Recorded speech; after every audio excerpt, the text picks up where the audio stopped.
नमस्कार, good afternoon. सास बहू और सेंसेक्स के आज के इस एपिसोड में आप सबका स्वागत है। नए हफ्ते की शुरुआत हो रही है और मदद करने के लिए कोलकाता से मार्केट वेटरन rajatkeBoss.com के रजत दा आपको आपकी स्क्रीन पे नजर आएंगे। रजत दा, लंबे अरसे बाद आज आप शिरकत कर रहे हो, कैसे हो आप? तबीयत ठीक ठाक? मेरी तबीयत तो ठीक ठाक है। आप लोग बुलाते नहीं है, नहीं तो अपनी सिस्टर चैनल में तो मैं रेगुलर आता हूँ। क्या बात कर रहे हो रजत दा, आप भी ऐसे बोल देते हो। रजत दा, थैंक यू सो मच जुड़ने के लिए आज। तो रजत दा, हमारे बहुत बढ़िया टेक्नो फंडा ग्रिप रहती है स्टॉक्स पे रजत दा की, तो बढ़िया तरीके से आज आप लोग की क्वेरी सॉल्व होगी। पहले अच्छा एक काम करिए, toll free number, WhatsApp number, Twitter IDs please screen पर लेकर आइए, रीच आउट करिए। यह है व्हाट्सएप नंबर, ऐसे ही ट्विटर आईडी, ऐसे ही व्हाट्सएप नंबर सब आ जाएगा स्क्रीन पे। आप लोगों को बस सवाल लिख के भेजना है, हमारी टीम आप लोगों से कांटेक्ट करेगी। कोई दिन डिसाइड होगा जिस दिन आप लोगों को शो में इनवाइट किया जाएगा और फिर रजत दा जैसे मार्केट वेटरन से, मार्केट के दिग्गज लोगों से कोशिश होगी कि आपके सवालों को, की उलझनों को सुलझाया जाए। पर उसके लिए आपको रीच आउट करना है। प्रोड्यूसर साहब, इसमें इंस्टाग्राम भी प्लीज डाल दीजिए, आजकल क्वेरीज वहां पे भी आ रही हैं, तो इंस्टाग्राम भी ऐड कर दूंगा मैं इसी में, ताकि आप लोग जिस मीडियम में कंफर्टेबल हो उसके थ्रू जुड़े, हमसे रीच आउट करें। अच्छा, कुछ कंपल्शंस हैं, महिलाएं हो सकती हैं शो में। आप में से कई लोग क्वेश्चन जैसी टीज आते हैं, आप लोग अपने सवाल भेजते हो, सॉरी उनमें से ज्यादा लोगों को रिप्लाई नहीं करता हूँ, कुछ कुछ के कर देता हूँ, किसी और शो में अकोमोडेट कर लिया जाए। लेकिन ये शो क्योंकि सास बहू और सेंसेक्स से महिलाओं के लिए स्पेशल रखा है जनरली, तो बाकियों की क्वेरी एंटरटेन नहीं कर पाता। और दूसरा, मैं आप लोगों की क्वेरी सिर्फ भेज के सॉल्व नहीं कर सकता, आप लोगों के शो में इंक्लूड होना पड़ेगा। अभी तक का बेसिक आइडिया ये रखा है कि आप लोग दिखें, आप लोगों से बातचीत हो, आप लोगों की क्वेरी सॉल्व करी जाए। आप में से कई लोग कंफर्टेबल नहीं होते, पर जब नहीं होते तो उसके लिए मैं कुछ कर नहीं पाता हूँ, फिर वो क्वेरीज हम लोग ले नहीं पाते या एड्रेस नहीं कर पाते। मैं पर्सनली तो किसी भी क्वेरी पर रिप्लाई करता नहीं हूँ, सॉल्व नहीं करता हूँ, मैं बस गेस्ट के लिए फॉरवर्ड करता हूँ। चलिए, मार्केट लाइए स्क्रीन पे भाई। ठीक है, सुधरने की कोशिश कर रहे हैं। 575 आज दिन के लोस थे, 680 पे खड़े हुए, दिन के लो से 105 पॉइंट की बढ़िया रिकवरी इस समय आपको आपकी स्क्रीन पे नजर आएगी। तो पेन था, पेन कुछ हद तक एड्रेस हो रहा है, लोअर लेवल से थोड़ा बहुत रिकवर कर गए। और पेन था क्योंकि हम, बाकी कोई दिक्कत नहीं थी, दुनिया भी ठीक ठाक कामकाज कर रही थी, कंसोलिडेशन टाइप मूव्स थे यूएस में, हमारे लिए संकेत भी बुरे नहीं थे 2 दिनों के जो थे। पर हमारे लिए दिक्कत ये हो गई थी कि हमें बहुत बड़े रिजल्ट्स पे रिएक्ट करना था। किसी एचडीएफसी बैंक, किसी इन्फोसिस के नंबर्स जो आए थे इस एक्सटेंडेड वीकेंड में, उनके नंबर्स पे रिएक्शन था। इन्फी तो एक्सपेक्टेड था कि तगड़े फॉल की तैयारी कर रहा है, क्योंकि इस पर कोई क्वेश्चन नहीं था। अक्रॉस द बोर्ड पेन था इन्फी के नंबर्स पे, बॉडी लैंग्वेज, कमेंट्री सब वीक था। और एडीआर ने हमको हिंट दे दिया था हमें किस चीज से ब्रेस अप करना है। थर्सडे को जब नंबर्स आए थे बाजार बंद होने के बाद, तो एडीआर गिरे हुए थे 9-10%। इवन फ्राइडे को उसके ऊपर 1.5% गिरे हुए थे। तो हम तैयार थे इस तरह के फॉल के लिए। इन्फोसिस से सरप्राइज नहीं, लेकिन इन्फोसिस ने पूरे आईटी पैक को गिरा। बाकी आईटी पैक तो फिर भी थोड़ा सा, कई सारे स्टॉक्स इंडिविजुअली रिकवर कर रहे हैं। इन्फी अभी भी 11% के आसपास के दबाव के साथ ट्रेड कर रहा है। ये आईटी इंडेक्स 6.5% तक दबाव में था, 5.5% अभी भी, लेकिन बहुत तगड़ा कमजोरी के साथ इस समय ये पॉकेट ट्रेड कर रही है, क्योंकि दोनों दिग्गज टीसीएस और इन्फोसिस ने डिसअपॉइंट कर दिया है। तो अब बाकी के आईटी स्टॉक्स जिनके नंबर्स अवेटेड हैं, उनको लेकर भी कंफ्यूजन बन गया है। ट्रेड ऑफ में टीसीएस लो लेवल से रिकवर कर रहा है, अपने नंबर से ऑलरेडी दिक्कत झेल चुका है। और वीज़ावी इन्फी, टीसीएस ने इस क्वार्टर में फिर भी बेहतर नंबर्स पोस्ट करे। दूसरा, यह बात सच है कि 4 सालों से टीसीएस से इन्फी ईयर ऑन ईयर बेहतर ग्रोथ डिलीवर करके दे रहा है, पर वो अब मार्जिन रिड्यूस हो रहा है। एक ने 15, एक ने 13% की ग्रोथ दी। पर इस 4 सालों में हुआ क्या है, मार्जिन प्रोफाइल एकदम बदल गई है। टीसीएस मार्जिन के फ्रंट में तगड़ा लीड ले चुका है इन्फोसिस से। इन्फोसिस ने तो गाइड भी 20-22% के मार्जिन के लिए कर दिया, एक्सपेक्टेशन से कमजोर मार्जिन FY24 में। तो इसीलिए शायद ट्रेड ऑफ में टीसीएस अब इंट्राडे में एक रिकवरी दिखाता हुआ नजर आएगा। पर आने से पहले ऐसे ही मैं देख रहा था, इन्फी के 10 साल के जो मीडियन वैल्यूएशंस हैं उस पे आज का करेक्शन जोड़ दूं, क्योंकि डेटा थर्सडे तक का था, प्रीवियस ट्रेडिंग क्लोज तक का दिखाता है, आज का जोड़ दूंगा तो हम मोटा मोटी उस औसत वैल्यूएशन के करीब इन्फी में आज 10-11% की गिरावट के साथ पहुंच रहे हैं।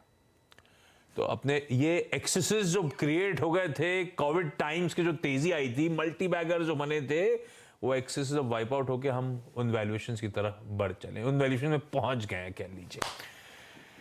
अच्छा, एक तरफ ये था, एक बार निफ्टी की कंट्रीब्यूशन प्लेट स्क्रीन पर रख दीजिएगा। 150 पॉइंट निफ्टी दबाव में, इन्फी ने मूड बिगाड़ा हुआ है, टीसीएस रिकवर करा लेकिन अभी भी वो हैवीवेट 2-1% नीचे। दूसरा हैवीवेट नंबर था वो एचडीएफसी बैंक। एचडीएफसी बैंक को ऐसे नहीं देखने का, एचडीएफसी बैंक के साथ एचडीएफसी लिमिटेड को देख लीजिए, क्योंकि दोनों मर्ज होने, दोनों इन टैंडम मूव होते हैं। तो दरअसल वो 50-55 पॉइंट का निफ्टी पे दबाव वो आ गया एचडीएफसी ट्विंस की तरफ से। दोनों एचडीएफसी के बैंक के रिजल्ट्स में कोई कंप्लेंट नहीं मुझे, पर यह है कि नंबर्स से पहले बहुत अच्छे मूव्स डिलीवर कर गया था, नंबर्स में कोई पॉजिटिव सरप्राइज नहीं है। जो एक्सपेक्टेड था स्ट्रॉन्ग ग्रोथ वो डिलीवर हुई, क्यू ऑन क्यू थोड़ा सा ठंडा और शायद एक्सपेक्टेड था, तो वो पोजिशनिंग स्टॉक की ऐसी थी जिसलिए थोड़ा दबाव, अदरवाइज नंबर्स को लेके वहां पे तो कोई कंप्लेंट नहीं, लेकिन दोनों हेवीवेट्स दबाव में, इसीलिए बाजार थोड़ा सा कमजोरी के साथ ट्रेड कर रहा है। एचडीएफसी बैंक के खराब परफॉर्मेंस के बावजूद निफ्टी बैंक इन ग्रीन के शेड्स में ही फ्लैट है, इन ग्रीन के शेड्स में ही आपको नजर आएगा। ये है मूड, ये है वो रेजिलियंस भारतीय बाजारों की। लेकिन रजत दा, बहुत दिनों बाद आप जुड़े हो, रजत दा की बहुत ब्यूटीफुल मेरे पास अपडेट्स आते रहते हैं निफ्टी बैंक को लेकर, क्या व्यू बन रहा है। रजत दा, पहले तो Nifty beautiful buy on dips work करा, टेक्सचर क्लियर था, 9 trading session back to back उछाल के साथ हमने एंजॉय करे। आज मेरे ख्याल से वो डी डे, आज टेस्ट का डे है उस बाय ऑन डिप्स की थ्योरी को लेकर, खड़ा हो पाते नहीं हो पाते। अब तक लग रहा है लो लेवल से 100-150 पॉइंट का जो उछाल आया है कि वो स्ट्रैटेजी अभी भी वर्क कर रही है, लेकिन निफ्टी में अभी भी स्ट्रेंथ नजर आती है आपको। क्या खरीदारी कर रहे हो आप आज की इस गिरावट में, क्या टारगेट्स इस मोमेंटम में निफ्टी के लेके चल रहे हो रजत दा?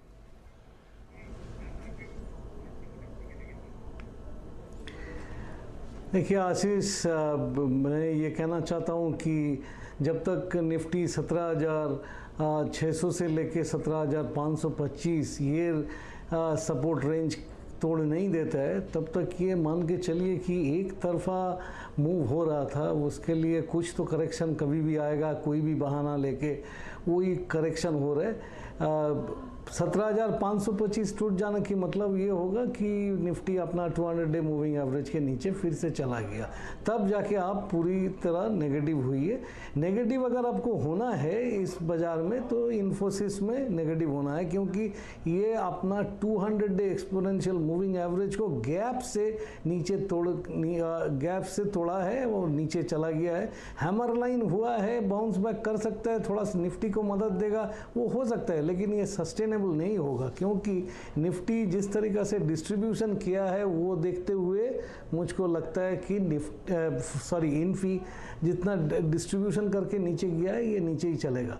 बैंक निफ्टी अभी भी अच्छी मूवमेंट दे रहा है, लेकिन बैंक निफ्टी में पिछले दिन और आज के दिन देखिए, आप बोलेंगे फिर एक नया टर्म यूज़ कर रहे हैं। वो टर्म क्या है, इसको बोलता है ओपनिंग मारूबोजू। ओपनिंग मारूबोजू के मतलब, मारूबोजू जापानीज कैंडल स्टिक्स में मारूबोजू के मतलब होता है 7-8, मतलब जो सर है वो पूरा कमाया हुआ है, कोई बाल नहीं है, तो मतलब ओपन एंड हाई सेम था, उसके बाद में फिर बैंक निफ्टी नीचे आना चालू किया है, तो ये भी थोड़ा वीक दिखा रहा है। बट एक चीज़ मान के चलिए कि बैंक निफ्टी में उतना वीकनेस है नहीं, क्योंकि बैंक निफ्टी अपना 9 डे मूविंग एवरेज से काफ़ी उछल के ऊपर चल गया, इसीलिए वो थोड़ा वीकनेस दिखा रहा है। लेकिन जब तक 41,325 की आंकड़ा बैंक निफ्टी नहीं तोड़ देते, ये सिंपल एक करेक्शन माना जाएगा। जैसा आप बोल रहे कि बाय ऑन डिप्स करे या ना करे, बाय ऑन डिप्स करते चलिए, जब तक 41,325 की लेवल नहीं टूटता है तब तक आप बाय ऑन डिप्स कर सकते हैं।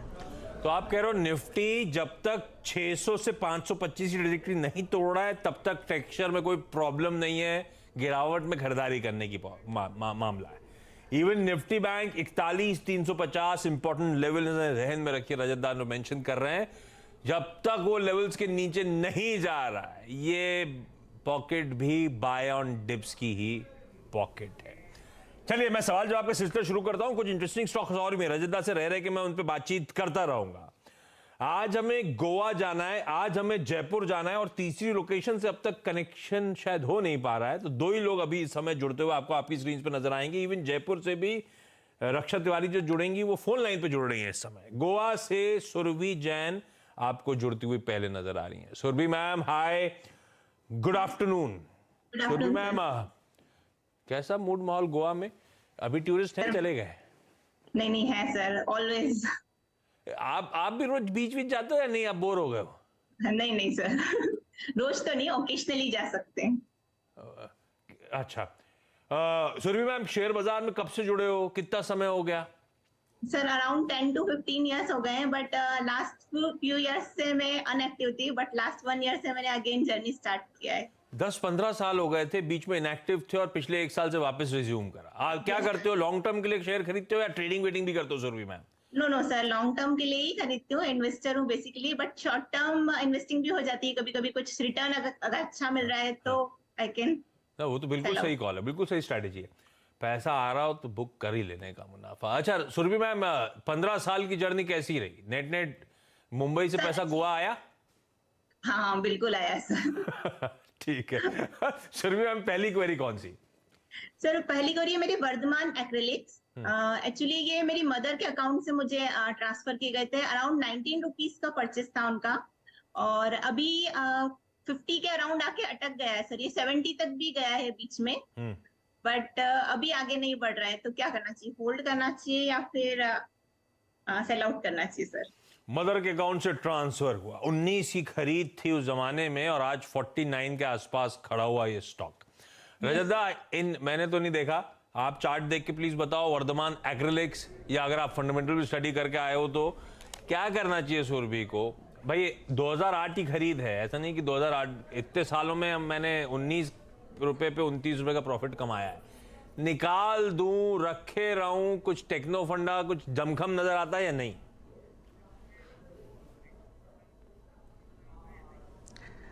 नहीं, मुझको उतना ये नहीं हो रहा है कि इसमें जिस तरीका का मूवमेंट मैं देख रहा हूँ वो देखते हुए लग रहा है कि इस लेवल पे तुरंत निकल जाइए, ऐसा तो नहीं बोलूँगा, क्योंकि दोनों 200 day exponential moving average as well as 200 week exponential moving average दोनों ही एक जगह पे है। तो ये देखते हुए अभी एक चीज़ रखना चाहिए कि अगर ये 45 रुपया के नीचे चला जाता है तब आप इससे निकल जाइए। अगर वो नहीं होता है तो आपको इसमें बने रहना चाहिए, क्योंकि ये 1.5-2 साल हो गया, काफ़ी ऊपर से 80 से नीचे यहाँ तक आ गया है। अभी एक बाउंस बैक होने की गुंजाइश है, लेकिन वो आपको तभी कन्फर्म्ड होगा जब ये 55 रुपया के ऊपर फिर से चल पाएगा। अगर 55 रुपया कोई रैली में क्रॉस नहीं होता है तो इससे निकल जाइए। और एक चीज़ मैं कहना चाह रहा हूँ कि इसका फंडामेंटल्स मैंने नहीं देखा है, बट इतना मैं बोल सकता हूँ कि ये चार्ट देख के लगता है इसका फंडामेंटल उतना कुछ खास जमकम नहीं है। तो इसीलिए इसमें ऑन रैलीज निकल जाइए। अगर 55 की लेवल तोड़ नहीं पाता है तो या तो 55 के ऊपर नहीं जाता है तब निकल जाइए, या 45 के नीचे चला जाता है क्लोजिंग प्राइस बेसिस पे तब निकल जाइए। फिलहाल बने रहिए, यही है। फॉर द टाइम बीइंग बने रहे। 45 नीचे की तरफ, ऊपर 55, ये जोन्स हैं जिनको कीनली वॉच आउट करने की जरूरत। 45 मतलब बेसिकली 45 के नॉच नीचे स्टॉप लॉस लगाना चाहे तो लगाएं, वैसे निकलने के ही मौके ढूंढिए। रजतदा ने हिंट दे दिया है। हाँ, हो सकता है फंड, क्योंकि मैंने भी, हमने चैनल पे इसकी ज्यादा चर्चा कभी हुई नहीं है, याद नहीं पड़ता मुझे, तो ठीक है फिर अगर बहुत अच्छे फंडामेंटल्स होते तो कोई ना कोई फंडामेंटल एनालिस्ट हाईलाइट जरूर करता। मैम निकलने के मौके ढूंढेंगे, फिलहाल के लिए होल्ड है। 55 के लेवल नहीं ब्रीच कर पा रहा हो तो एग्जिट, नहीं तो आप वेट करिए थोड़ा सा। जयपुर से रक्षा तिवारी मैम जुड़ती हुई। रक्षा मैम गुड आफ्टरनून। रक्षा मैम आप नजर नहीं आ रहे साक्षात। सर थोड़ा नेटवर्क प्रॉब्लम है। अरे यार कोई बात नहीं। रक्षा मैम कितना समय हो गया शेयर बाजार में? सर मेरे को मैं भी 2008 से वर्क कर रही हूँ उसमें। 2008 से हो? वो जब वो मंदी आई थी बहुत तगड़ी, उसके बाद पैसा डाला आपने? बिल्कुल सर, बिल्कुल सर। अरे वाह, तो आपकी जर्नी बहुत, आपने बहुत सही टाइम पे शुरुआत करी है, जर्नी तो अच्छी रही होगी शेयर बाजार की।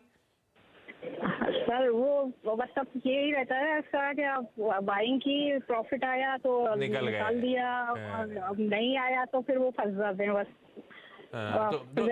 तो क्या करते हो आप, ट्रेडिंग करते हो या दोनों, लंबी अवधि के लिए भी ट्रेडिंग सब चलता है? दोनों चलता है सर, ट्रेडिंग बट और इन्वेस्टमेंट दोनों ही चलता है। और कैसे डिसाइड करते हो? आप खुद अपनी स्टडी कर रहे हो? जी खुद ही स्टडी करती हूँ। बिल्कुल परफेक्ट है। रक्षा मैम, पहला सवाल कौन सा? सर पहला सवाल तो मेरा एक सिंटेक्स इंडस्ट्री पे है, जिसमें मेरे को काफी समय हो गया, लेकिन आजकल उसका पता ही नहीं चल रहा क्या है। वो मैंने 7 रुपए पे 1000 शेयर बाइंग किए, 7 रुपए 82 पैसे पे। हाँ? और बीच में शायद उसमें ट्रेडिंग शुरू भी हुआ था, बट अब वापस वो ब्लॉक जैसा हो रहा है, मतलब कोई ट्रेडिंग वगैरह कुछ भी नहीं चल रहा उसमें। नहीं, सिंटेक्स इंडस्ट्रीज तो ये 2 रुपए नहीं, मैं ऐसे नहीं दिखाई लगता, मुझे लगता है तो सिंटेक्स प्लास्टिक दिखा रहा हूँ। सिंटेक्स इंडस्ट्रीज तो एनसीएलटी में चला गया था, एनसीएलटी से रेजोल्यूशन प्लान अप्रूव हुआ था, जिसमें रिलायंस और एक और कोई प्लेयर ने मिलकर कंसोर्शियम ने खरीद लिया था। मुझे लगता है इसकी ट्रेडिंग बंद हो चुकी होगी।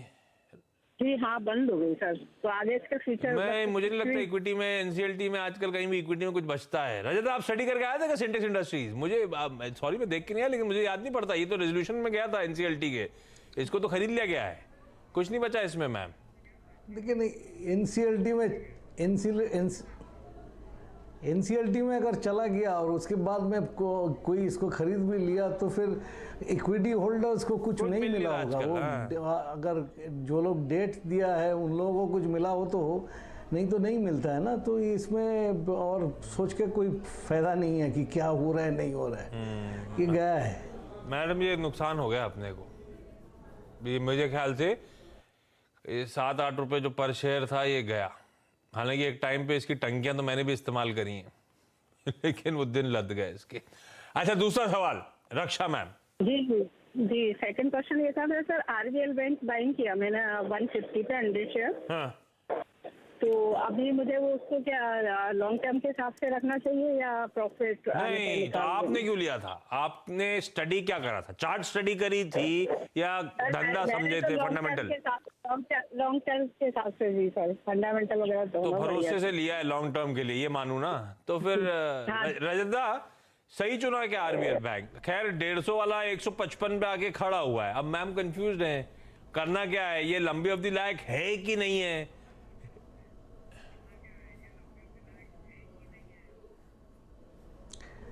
देखिए, मैं ये कहना चाहूँगा कि जब भी आप बैंकों में निवेश करें, या तो आपके पास में कुछ ज़बरदस्त रुख से आपकी कोई अंदाज़ा है कि कोई स्टडी है कि ये टर्न अराउंड करेगा और ऊपर की तरफ चलेगा, तब लेके रखिए। नहीं तो actually invest in the best of the banks. इसके कारण मैं बताता हूँ क्यों। कि बैंक मतलब फाइनेंस कंपनी बोलिए, बैंक बोलिए, ये लोग हाईली लिवरेज्ड होते हैं। कम से कम 10 से 12, जैसे एसबीआई 21 इसका लिवरेज है, मतलब 5%, 21 टाइम्स लिवरेज। उसका थोड़ा सा भी लॉस होता है। एसबीआई के लिए तो कोई प्रॉब्लम नहीं है क्योंकि वो बहुत बड़ा है, too big to fail banks में भी है, तो उसमें आपको उतना प्रॉब्लम नहीं होगा।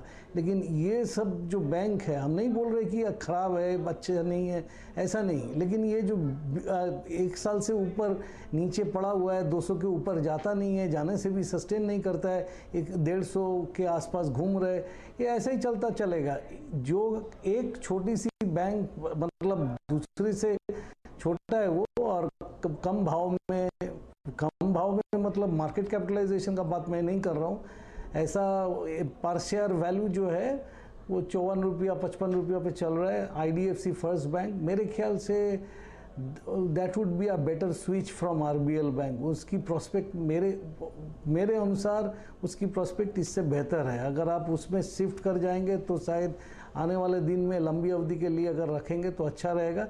इसके अलावा आप अगर अभी सोच रहे हैं बैंकों में कोई पैसा लगाने के लिए, HDFC bank, Axis bank and ICICI bank, ये तीनों बैंक मुझको fundamentals as well as technicals के मुताबिक अच्छा लग रहा है अगर आपको लंबी अवधि के लिए रखना हो तो। बिल्कुल ठीक है। रक्षा मैम, लंबी अवधि के लिए कोई बैंकिंग स्टॉक लेना है तो दिग्गजों पे दाव लगाइए। कोई HDFC बैंक, कोई ICICI बैंक, कोई एक्सिस बैंक ज़्यादा बेहतर है, कन्विक्शन के साथ होल्ड किए जा सकते हैं। फिर भी अगर छोटी मझौले बैंक में दाव लगाने का मन हो तो RBL नहीं हो सकता। वो चाहे तो IDFC फर्स्ट बैंक, जो मिड कैप्स में सेकेंड रंग में ज्यादा पसंद आता है रजतदा को, तो चाहे तो इसमें स्विच करें। उसको लॉन्ग टर्म के लिए RBL बैंक को शायद क्वेश्चन मार्क, छोड़ देंगे उसको। सुरभि मैम, क्विकली अगली क्वेरी पूछिए। टेक महिंद्रा और इन्फोसिस IT सेक्टर को देखते हुए सर, लॉन्ग टर्म के लिए इन्वेस्ट करना चाहती हूँ। अराउंड 2 इयर्स का पर्सपेक्टिव है, तो कहाँ लेना चाहिए सर? इन्फोसिस, टेक महिंद्रा, या टेक महिंद्रा के रिजल्ट का वेट करूँ अभी 27 तक? नहीं, ठीक बात है। हम इतना गिरता है तो हम सब रिटेल सोचते हैं भाई हमेशा कमा के दिया है रजतदा, तो ये क्या सही मौका है आज जब 10-11% इन्फी कोई टूटा हुआ नजर आ रहा है तो खरीद लूं लॉन्ग टर्म के लिहाज से, या फिर इन्फी अभी और गिरना है? ऐसा ना हो मैं पैसा लगाऊं और उल्टा पैसा नुकसान होना शुरू हो जाए स्टॉक में। अभी रुकना चाहिए घुसने से पहले, या अभी घुसने का सही समय रजतदा? 2-3 साल का टाइम होराइजन, कोई जल्दी नहीं है मुझे।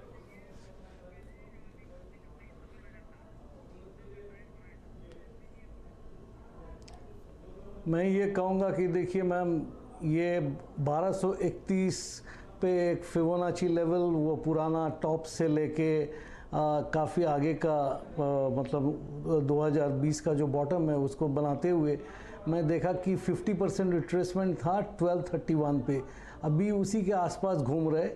और कुछ देर पहले ही मैंने कहा था कि इन्फी को देखते हुए मुझको लगता है कि ये तुरंत ऊपर जाने वाला नहीं है और इसमें टाइम लगेगा। हो सकता है जो 61.8% रिट्रेसमेंट वो है 1058 पर, वो भी टेस्ट कर ले, क्योंकि इनका माहौल अभी ख़राब है। इसलिए ख़राब बोल रहा हूँ, टेक्निकली स्पीकिंग ये मई का महीना से, पिछले साल मई का महीना से अभी तक जो डिस्ट्रीब्यूशन किया है, मतलब 1400 से 1600 के बीच में जिसको इससे भगना था, उसमें आपके साथ जो एनालिस्ट बात कर रहे हैं वो भी इन्फोसिस से भाग गया उसी रेंज पर, तो उसके वो सब लोग निकल चुके हैं। अभी ये काफ़ी दिनों के लिए नीचे कंसोलिडेट करके अपना जब टर्न अराउंड होगा तब जाके उसको लीजिए। हम नहीं बोल रहे कि ये एकदम ख़राब हो गया, ऐसा कुछ नहीं है, क्योंकि अच्छी कंपनी कभी भी ऐसा सिचुएशन पे गुजरते हैं और फिर वो रिकवरी भी होता है। जैसा डिवीज़ लैब का रिकवरी अभी हो रहा है, इसका भी हालत ख़राब हुआ था डिवीज़ का, अभी देखिए वो अच्छा चल रहा है, ये भी अच्छा चलेगा। बट आप 1058 के लिए वेट भी कर सकते हैं। ये नीचे ये सस्टेन नहीं कर पाएगा, बाउंस करेगा तो भी ये अपना 200 वीक मूविंग एवरेज जहाँ पे है वो है आपका 1306 पर। ये 1306 क्रॉस करके सस्टेन करेगा ऐसा उम्मीद मुझको कम है। अगर वहाँ से बाउंस बैक करके नीचे फिर आना चालू करता है, आप देखिए थोड़ा इंतज़ार कीजिए, मिल जाएगा। ये काउंटर में अभी वीकनेस बहुत ज़बरदस्त है, अभी वीकनेस बहुत ज़बरदस्त है। शुरुआत में रजतदा ने डिस्ट्रीब्यूशन टाइप संकेतों की, मैम आप कुछ पूछ रहे हैं, लेकिन सुरभि मैम, रक्षा मैम किसी और दिन आप लोगों से फिर बातचीत। रक्षा जाए मैम जिस दिन साक्षात नजर आएंगे, और सुरभि मैम बची हुई क्वेरीज के लिए फिर से गेस्ट टीम आपको जोड़ेगी किसी और दिन। इस प्रॉमिस के साथ छोड़े जा रहा हूँ। रजतदा, बढ़िया तरीके सारी क्वेरीज सॉल्व करने के लिए आपका भी बहुत बहुत धन्यवाद। आते रहा करो रजतदा, अच्छा लगता है आपका आना। क्विकली छोटा सा ब्रेक के उस पार एक क्विक मार्केट चेक।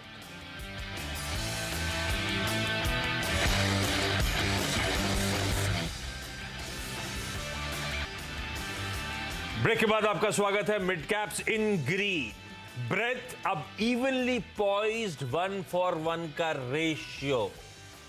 कहां डिटोरेटेड ब्रेथ से शुरू हुए थे, हालात सुधर रहे हैं ब्रॉडर मार्केट्स के बढ़िया तरीके से, और एक स्टॉक के साथ छोड़े जाता हूं, वो है ITC का। आज FMCG चमक रहा है और ITC अपने नए रिकॉर्ड उच्चतम स्तरों पर फाइनली 400 के ऊपर की ट्रेजेक्टरी पर इस समय कामकाज करता हुआ। इस नोट पर आज के शो सास, बहू और सेंसेक्स में इतना ही। ब्रेक के उस पार CNBC आवाज पर न्यूज कवरेज कंटिन्यू करेगा। नमस्कार।